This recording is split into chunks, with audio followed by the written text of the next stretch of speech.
ESPN 94.1 FM and AM 930 present The Drive.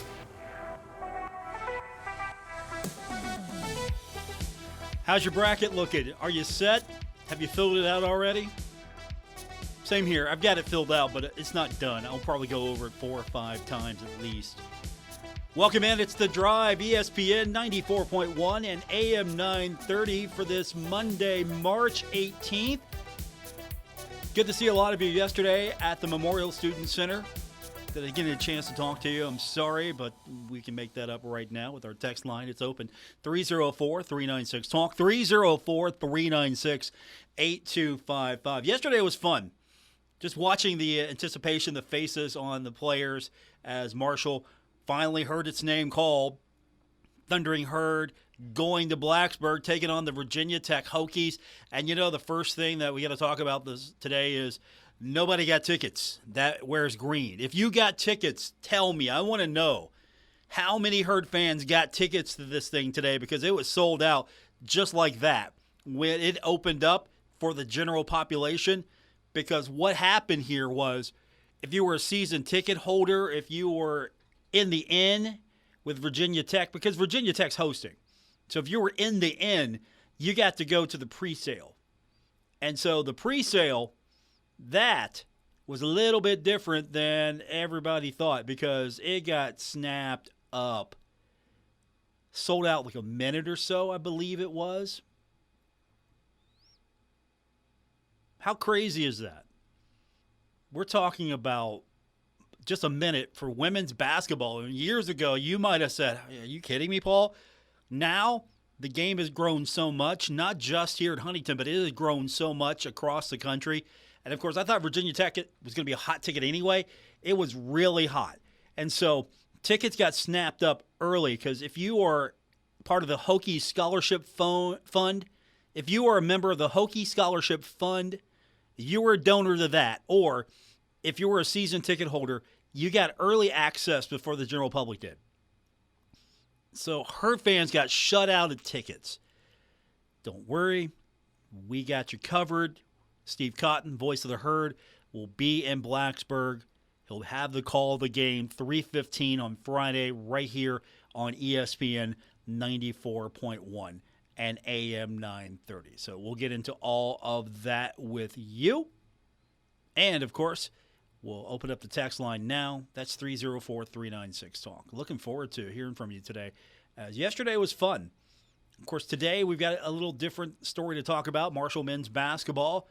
A lot of transfer portal activity going on today with the team. But let's start with, of course, the women's basketball team. Yesterday, there was sort of a couple of false starts. The fact that a lot of people thought maybe Marshall would play Notre Dame. So that came up. And Kim Caldwell yesterday even said, hey, look, I thought we were going to be a 14 seed, so we're a 13 seed. So I'll take that. That's good. And when we heard Notre Dame and then not Marshall, it's like, oh, okay, that's interesting. And then when we heard LSU, I'm like, okay, they're gonna play LSU. Nope, not playing LSU. Okay, that's good. And there were a few times you're thinking, okay, this is it. And as we got deeper into this, finally, when Virginia Tech came up, like it was a 4 seed, Virginia Tech. That right there perked my attention, because I thought, this has got to be it. Marshall can't be anywhere else. This has got to be it. And so it was. And it was just fun to watch the players. They were excited about it yesterday. Great atmosphere. A lot of people came to get autographs signed. A lot of support. It's like the second time in several months we've had an NCAA watch party. I can get used to that at the Student Center. Great opportunity for the Herd to really be out and about. I think I like that better than maybe having that over at the Cam Henderson Center. I don't think I like that as well. Just with it all said and done, I think I just like the atmosphere, having it at the Student Center, having it at a place where there were a lot of people. And to be quite honest, I'm hoping that this becomes a regular occurrence for the Marshall women's program. The men, we got some work to do. For the women, I think this is going to be a regular occurrence here, and I'm happy to see so much growth for women's basketball. And Kim Caldwell, she's going to be hard to keep a hold of. Start saving your money now. Start getting your donations ready now. If you want to keep her, she is a good coach, and she's going to take this team places. And if you want to keep her as the head coach of the Marshall Thundering Herd, I'm just going to make this unsolicited, unrequested plea. It's going to cost. You're going to have to invest in the women's basketball program. It looks like Marshall is. So I'm not worried there. She's really turning this program into something. And there was a good foundation here. I just want to give props to Tony Kemper. His team making the WNIT, one of the teams that got in postseason. So his team came close to making the NCAA tournament. I think they were the 3 seed. And so his squad making the NCAA tournament would have been fantastic for him. Didn't happen, but WNIT with Central Arkansas. So I was happy for him today. And good for him. And we're seeing a lot of success for former Marshall coaches. So I'm happy that everything is working out for everybody, but super excited for this Marshall women's team. It's just the thing here is, how disappointed are you? You don't get to go see them. So that's what we're going to ask you today. Did you get tickets?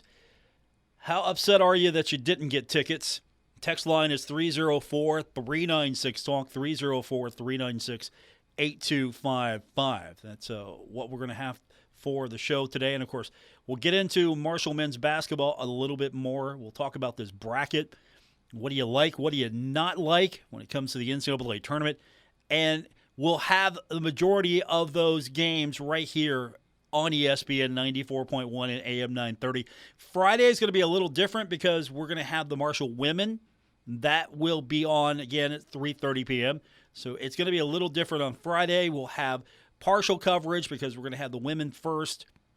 Saturday, we've got a Marshall baseball game to mix in with all of that. But we're going to keep you pretty much entertained throughout the weekend. So keep your radio locked right here on ESPN 94.1 and AM 930. Okay, text line's opening up. We're starting to get your text in now. We'll do that when we continue. We'll talk a little bit more about the women. And, of course, we'll look ahead to what Marshall men's basketball might look like in the foreseeable future. A lot of transfers, a lot of players that have exhausted their eligibility. It's going to be a different roster for sure when next year's team takes the floor. There are going to be a lot of new faces on that squad. What does the possibility hold for Marshall basketball? Maybe wholeheartedly embracing the transfer portal. Is that the route Marshall will have to take to field a competitive team? We'll get your thoughts on that as well. More coming up. Thanks for tuning in to today's edition of The Drive on ESPN 94.1 and AM 930. This is The Drive with Paul Swann on ESPN 94.1 FM and AM 930.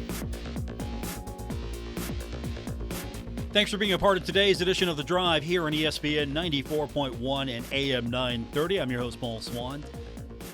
Our text line is open. It's 304-396-TALK, 304-396-8255. Still to come, we're going to break down the bracket for you, give you the opportunity to kind of figure out where we're going to go with the championship game. Everyone's saying UConn right now. I even got UConn in my bracket. It's an early look at that bracket. You think UConn's the odds-on favorite, going to win it again? Obviously, we're going to find out, but that's where we're at with the bracket right now. I think it's going to be UConn's tournament to lose. The women, on the other hand, I think a lot of people are thinking it's going to be maybe possibly South Carolina, possibly Iowa. I think Marshall goes in and upsets Virginia Tech. What do you think? I'm just going to say it right now. I think the Herd goes in and upsets Virginia Tech. They're good, but Marshall's just going to go in there, maybe with a little chip on its shoulder. I don't know, especially with this ticket gate thing that happened today. By the way, if you just joined us, tickets went on sale earlier today, and that was after donors to their scholarship fund, also season ticket holders got an opportunity to get first crack at season tickets tournament tickets, and everything sold out. And it was quick. Now, there might be some tickets that free up. Say, for example, if Virginia Tech loses to Marshall, a lot of tickets are going to free up. If Marshall does advance, you're going to get a chance to go see the Herd.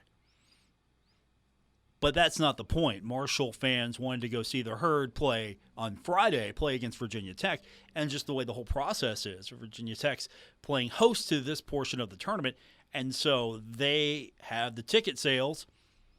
Marshall fans maybe got a few. Texter wrote in just a few minutes ago and said, Paul, I do know someone who got 4. So there are a few tickets floating out there. Did you try to get tickets today? And if so, did you get them? How many Herd fans got those tickets? Will we see some patches of green? I'm kind of curious. 304-396-TALK, 304-396-8255. Texter says, Paul, the Marshall women's basketball team needs to eat a lot of turkey this week and go kick some Hokie butt. Go Herd. I'm good with that. Get some turkey in you now. Get used to the taste of it. Is that what it is?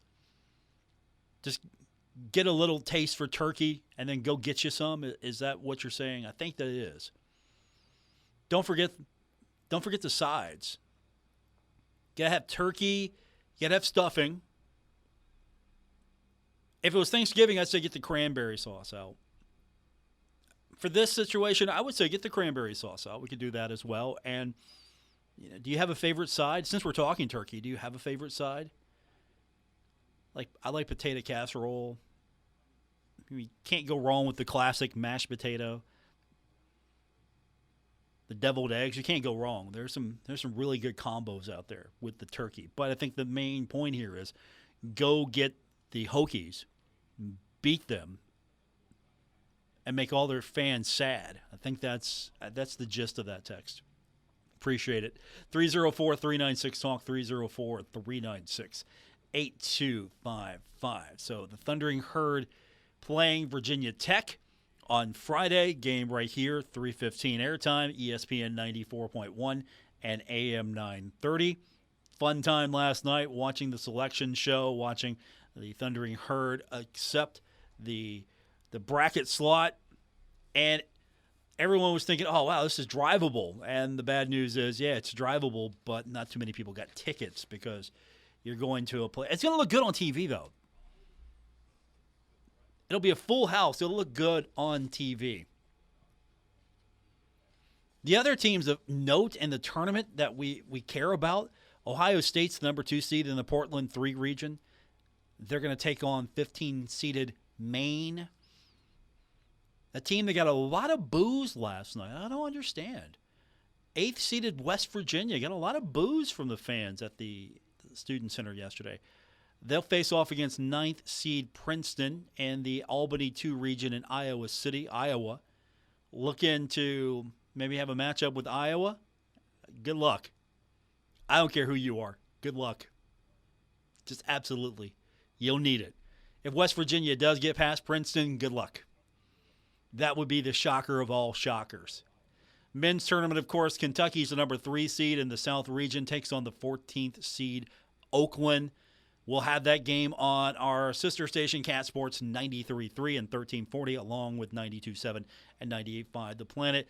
Morehead State is the 14 seed in the East region, takes on the 3 seed Illinois. And that's going to be Thursday, 3:30 in Omaha, Nebraska. And Ohio State, one of the teams not too proud to take an NIT bid, playing host to Cornell in the NIT first round Tuesday night at Value City Arena. How about the stink about the teams that did not accept invitations to the NIT? Did you see that? Here's the deal. I don't think it's fair for anyone just to have a blanket statement that these teams should accept.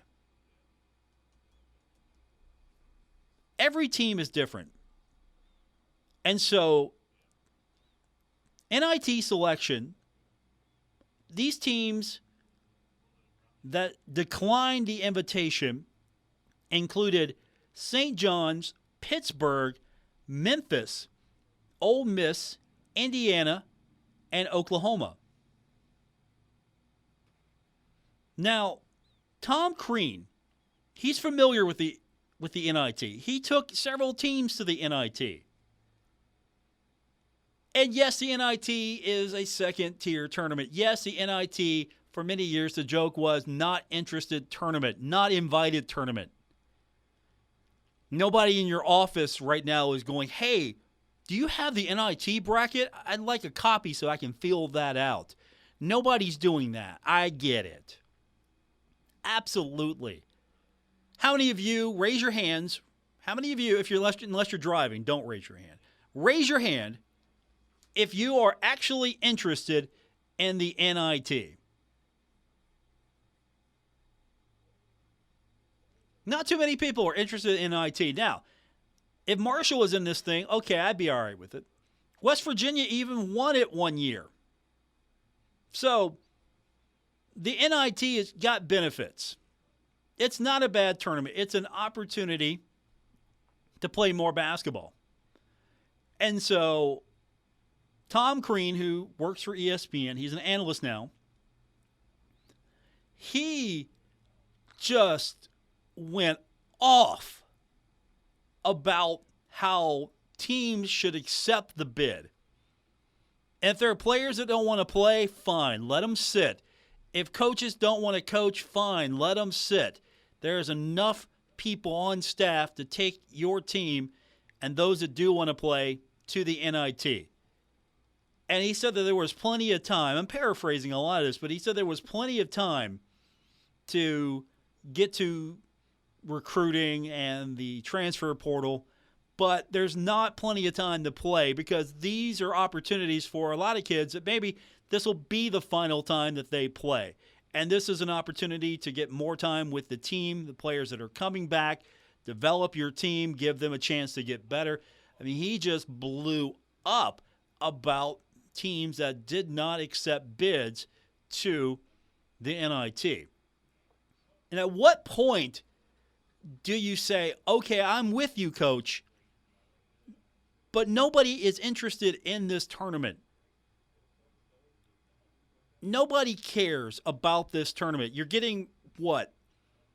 A quick turnaround? You get one game at most. You get an opportunity to play a game. And at the end of the day, can you name the last 3 teams that won the NIT? Can you do that without Googling it, by the way? Can you do that?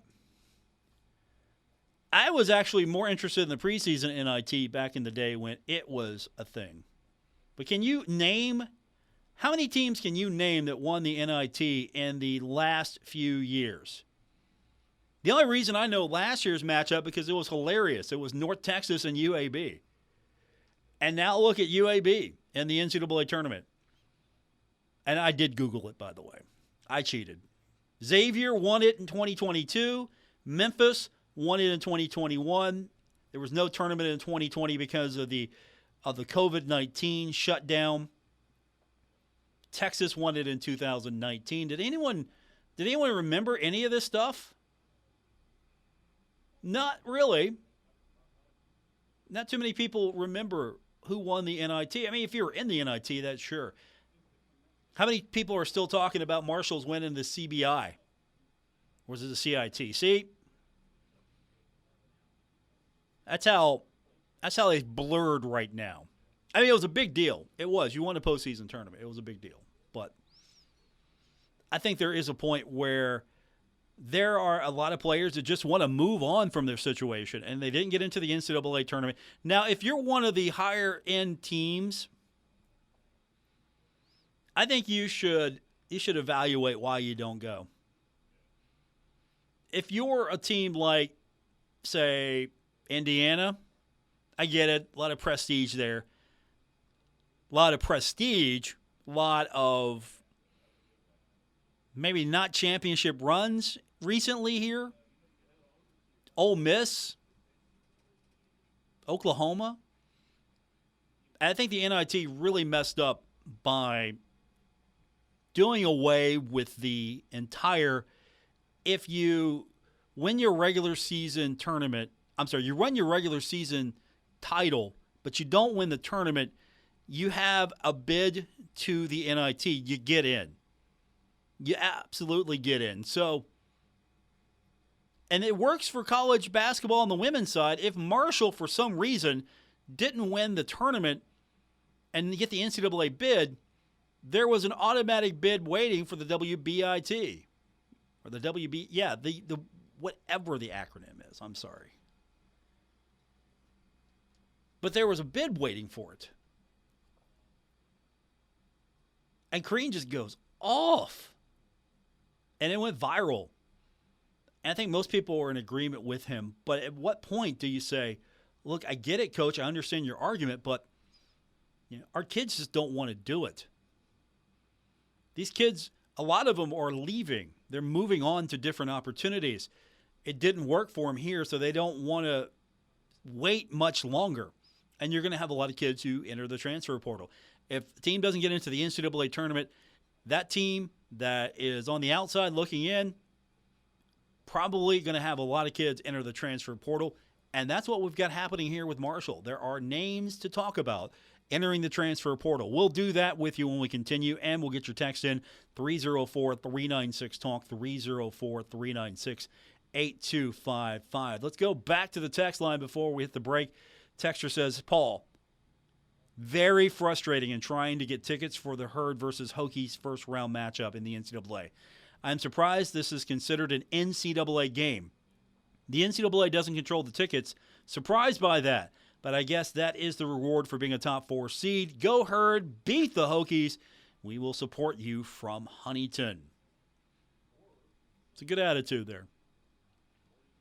And hopefully college basketball will get big enough for the women that you can go to neutral locations and you can guarantee that you're going to have people. That's what ultimately this needs to happen. You need to have neutral locations, and it just needs to be completely identical. The men's tournament and the women's tournament need to be identical as far as how it's handled. It's not right now. Women's game, it's there.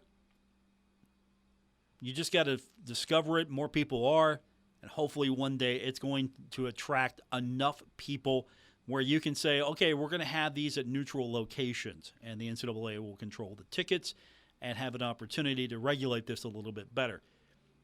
Because I know it's frustrating. It had to be today. Try to get tickets. This is Marshall women's basketball. Second time ever in the NCAA tournament.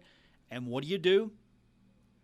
You try to get tickets, and you get shut out like a minute after it opens for the general public. And because it was Virginia Tech's game, Virginia Tech had the opportunity to have the pre-sale for people who are already committed to the program. And now flip that. If Marshall was playing host to this game, would it be all right then that the Herd offered you pre-sale? Like, look, you're a supporter of Marshall women's basketball. You've been with us all year long. We're hosting this portion of the tournament. We're going to give you an opportunity to buy your tickets ahead of time. We're going to open it up at 2 o'clock. But before that, we're going to give you the opportunity to buy your ticket. We'll give you up to 6. After 2 o'clock, though, it opens up to everybody. Would you be mad then? 304-396-TALK, 304-396-8255. Transfer portal. It taketh and it giveth away. Today it taketh. We'll talk about it with the Thundering Herd on the other side of the break here on ESPN 94.1 and AM 930. This is The Drive with Paul Swann on ESPN 94.1 FM and AM 930. We continue on with this March 18th edition of The Drive on ESPN 94.1 and AM 930. I want to remind you that ESPN Bet is now live in West Virginia as the official sports book of ESPN. ESPN Bet is the only place you can find daily exclusives and offers with your favorite ESPN personalities and shows. You can sign up today, and new users get $100 in bonus bets for making any sportsbook bet. You can find all of your favorite markets and bets like in-game wagering, cross-sport parlays, teasers, and all the props you can handle. That is ESPN Bet. You can download it today. What a play.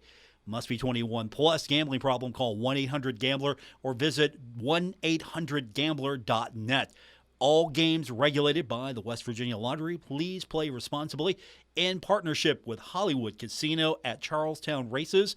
Terms and conditions apply. See app for details. We'll open the text line back up for you at 304-396-TALK, 304-396-8255. A lot of transfer news coming out today. First of all, Marshall already losing a couple of players to the transfer portal, and that was Cam Crawford, who scored in double figures in 10 games this season, and redshirt forward Pete Moe. Now, you can add Emerick Toussaint to that and Chase McKee. Now, if you add all the losses up, then this includes players that have exhausted eligibility and transfer portal, you have 8 players that are no longer on the team. That includes Kevon Voyles. That includes Camden Kerfman. That includes Goran Miladinovich. And that also includes Marco Saranic. You add all of that up with the others that are entering the transfer portal, and that amounts to 41.4 points a contest that you are losing. That's a lot. Here's who's left so far. You've got Obina. You got Nate Martin. You got Jacob Connor. You got Wyatt Fricks there. Ryan Nutter. And you got a couple of others, and that's it. That's what your team looks like right now. What's the future of Marshall basketball? Will Marshall basketball have to hit the transfer portal heady? Marshall basketball is at a crossroads right now. You're going to have to work the transfer portal, and you're going to have to make some decisions here. What kind of team are you going to be? What kind of program will you be? Will you be able to find players to play the style of basketball that you want to play? If you, as a program, if you as a head coach, as you as an administration, as you as a program want to continue to play the style of basketball that you play, you're going to have to find the right players to run it. And you are going to have to go into the transfer portal. And probably heavily go into the portal. I don't know if you can recruit your way out of this one. It would be nice if you could have a nice mix of players that you're developing and recruiting and bringing in from high school, and then also have a good mix of transfer portal players. You're going to have to now. Years ago, I would have told you, maybe not. You got to recruit talent and develop it. Yeah, that was back then. Now, the new reality is the Thundering Herd's going to have to take a long, hard look as a program, as individuals on this team, as an administration. You're going to have to take a long, hard look at how you're running the program and what you need to do to be successful. Or you're going to lose interest. Be honest with me. Text line's 304-396-TALK, 304-396-8255. You'll always support the Herd, but how much are you really interested in men's basketball right now? And this is beside the point of whatever women's basketball is doing. You can do both. You can support both. It's not a one or the other. It's not an all or nothing. It doesn't work that way. You can support everything. Or if you've got only so much energy, you only have a limited amount of time, you have a limited attention span because you have other things going on as well, where are you going to put some of that focus? Are you going to shift more of that focus towards the women's team? Or are you going to try to spread it out and where you get everything? Are you going to go all in? If you're on the men's side, you're going to maybe spend more of that attention, that currency toward the women's program, spread it out. I think if you've got the ability, you can support them all equally to the best of your ability. And that goes for any program. And that just means, I'm going to the game. I'm supporting the team. I'm going to the game. I'm buying a ticket. I'm not talking about major dollars being donated here. That's something completely different. I'm talking about I'm going to go to the game. I'm going to support the team. I have the time. I have the ability. I'm going to go to the game. That's all I'm talking about. And this isn't a contest. I'm a better fan than you. I'm not into any of that. But at what point are you going to pack it in and say, look, it didn't go well, I'll come back later if it gets interesting again? Or are you on the side that, look, yes, this was a tough season, I get it, but it doesn't matter. We had fun. We went to the games. Marshall didn't win that many of them, but it was all right. We had a good time. We had fun. We appreciate it. We'll be back next year. Hopefully they'll be better. We'll just wait and see. Or are you somewhere in the middle on that? And be honest with me. What's your attention span going to be like for this right now? Are you mildly interested? Are you concerned? Are you just happy that Marshall did its best? You're going to go next year? Or are you just going to give it a pass? Where are you at right now on this? Because this is important. Marshall is going to have to hit the transfer portal to try to make sure that it's fielding the most competitive team it possibly can. And to do so, I don't think you can high school recruit your way out of this. You're going to have some pickups in the portal. You're going to have to develop players alongside with players that are already developed or looking for different opportunities. And the transfer portal isn't necessarily bad. I think there should be limitations, and there always should be a way to regulate. I don't think you should just have it open with abandon, but it's there. Players have the opportunity. They're going to make decisions. You're going to have to do one of three things. One, recruit the very best you can. Find that next player that is a diamond in the rough, or find a really good player from high school that can maybe play right away, make an impact. Two, you're going to have to recruit the transfer portal. You're going to have to go into the portal, and you're going to have to try to attract players to come play for you. And three, you're going to have to re-recruit your team. And you're going to have to give them reasons to stay. You're going to have to give them reasons that make them want to stay. If you've got a good player on your team now and they might think there's another opportunity for him, you gotta re-recruit them. Like, okay, you could do this, and here's what you could do here, and here's what you might do elsewhere.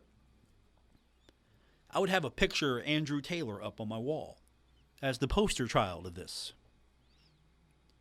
No offense to Andrew, but I would have him as a poster child for anything transfer portal related.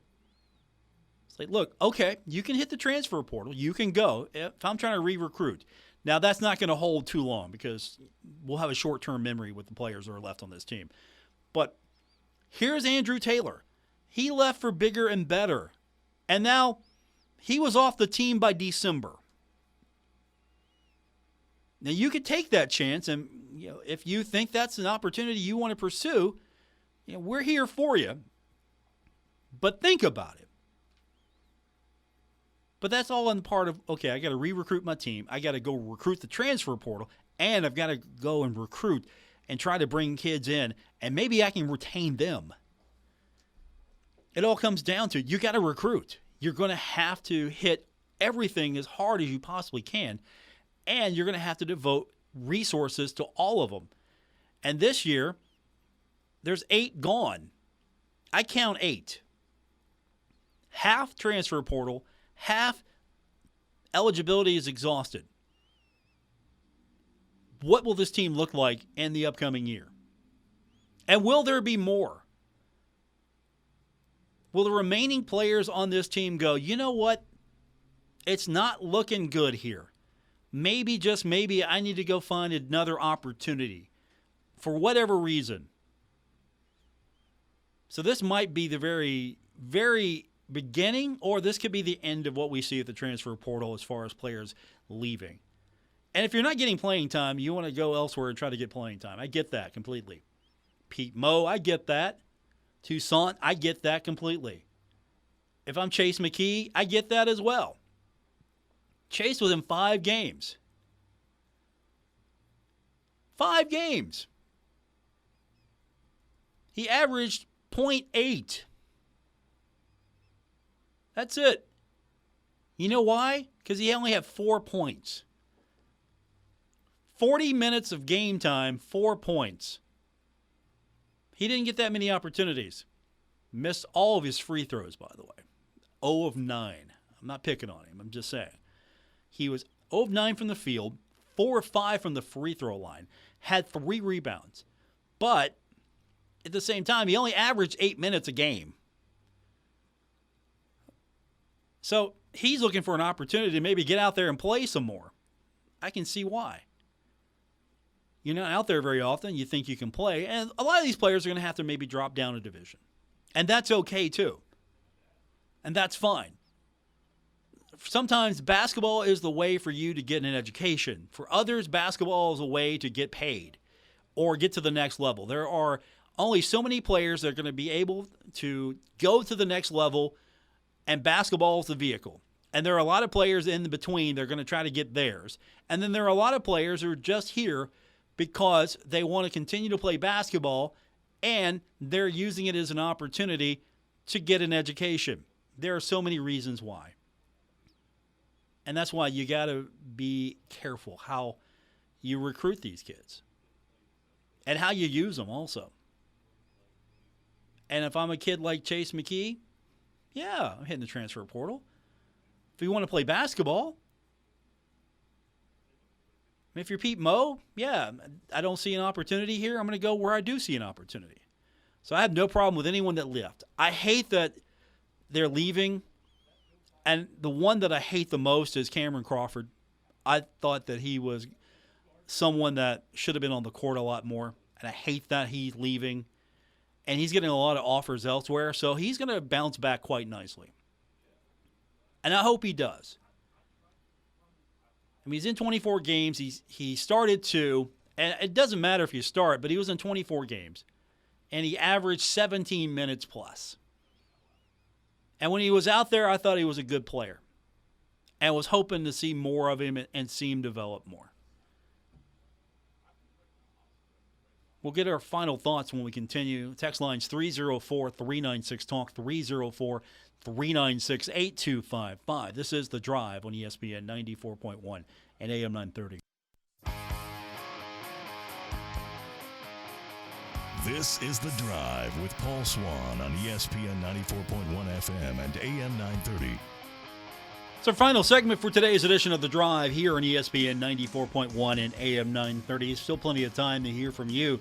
Our text line this hour is 304-396-TALK, 304-396-8255. Texter writes in and says, Paul, sounds like words of wisdom. I won't call you a young pup ever again. It's okay. You can call me a young pup. I mean, I'm younger than Woody Woodrum, who used to co-host this show with me. So compared to him, I'm a young pup. By the way, I got to see Woody yesterday. Woody was at the watch party. And if you know Woody Woodrum, by the way, if you don't, you're missing out on, let me tell you, just a fountain of knowledge, walking. I thought he was going to dress up as a leprechaun or something, but he had like the green and white striped cat in the hat looking thing here. He had all his green on, his beads. I think he had some St. Patrick's Day glasses on. It was hilarious to see him. This is the guy that showed up at a press conference dressed up as the ghost of Gunnar Gasky one year. I love him, and it was good to see him. So, yes, you can call me a young pup. I'll take it. I'm happy. I would like to keep my youth as much as I can. But next to the guy that used to co-host this show with me, I'm just like, I am a young pup. That's all right. Don't forget, we got women's basketball coming up on Friday. We're excited to be able to bring you all the action from Blacksburg, Virginia. Unfortunately, tickets were hard to come by, so if you didn't get a chance to get tickets and you can't go, don't worry. We got you covered. Or if you just can't go to the game, period, you couldn't anyway, and you're stuck, you're going to be in your office cube or something, we've got the game. It's going to be here on ESPN 94.1 and AM 930, and it's going to air at 3:15 p.m., and that means the voice of the herd, Steve Cotton, will bring you all of the action. Tip-off is going to be a little bit after 3:30. And if Marshall wins on Friday, we'll have the game on Sunday. So wherever you're at on Friday, we've got it for you. Tune in your office radio, stream it on the app. We got you covered. You can go to the website. You can listen to it there. Same thing for Sunday, whenever the game is. Hopefully, and here's the deal. If it is Sunday, though, hopefully there's going to be a huge, huge sea of green buying up all of those tickets, because there are going to be a lot of tickets that are going to be returned or unsold on SeatGeek. So you're going to find tickets, I'm sure, if Marshall beats Virginia Tech. Let's go back to the text line before we go. It's kind of a long one here. I'll try to get it all in. Texter says, Paul, I'm not surprised by those players that are transferring out, but I'm concerned about D'Antoni's ability to recruit out of the portal and him being on a series of one-year contracts and very likely being on the hot seat.